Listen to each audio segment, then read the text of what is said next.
Where do art markets come from?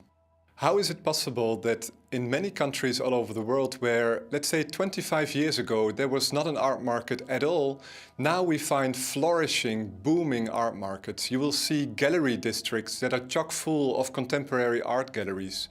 You will find art fairs where tens of thousands of local visitors are coming to see contemporary art.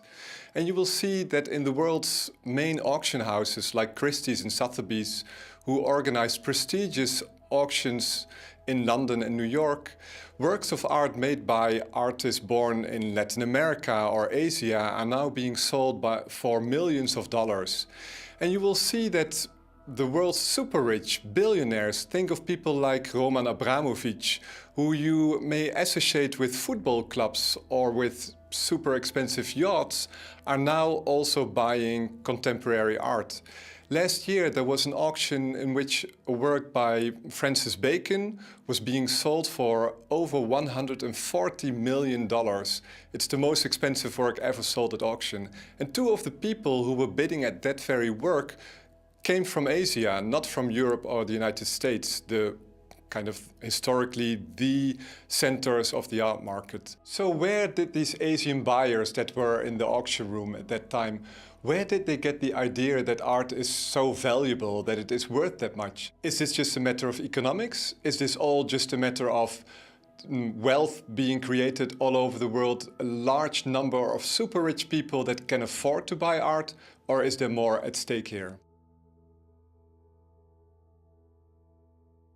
Now, in order to understand how markets for art have spread all over the world, it is not enough to just look at economics. It is not just a matter of people getting rich and getting an interest in art. What you need to understand basically are two fundamental things. One is that art is a very uncertain category. Its value is very uncertain. It's socially constructed. People don't just buy art, spend a lot of money on it, as long as they don't know for sure that it really has a worth and that it will keep its worth. And in order to convince them of that, they need an entire infrastructure of all kinds of gatekeeping institutions, as we call them, that will convince them of the value of art. So that is one thing that you need to recognize to begin with. The second fundamental issue that you need to take into account is that a market is not just an economic phenomenon, but it is also a social and a cultural phenomenon.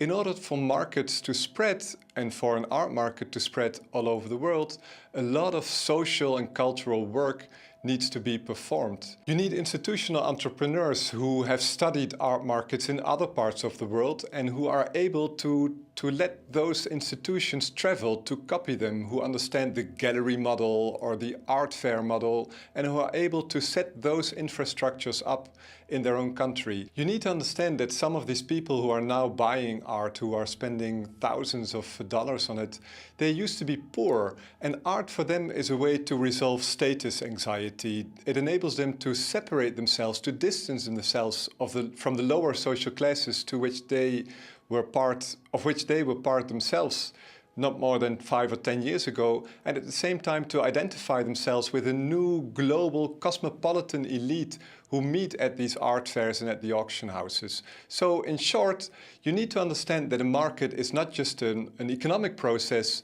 where supply and demand meet, but it's also a social process where groups of people, where new elites get together and spend their leisure time together.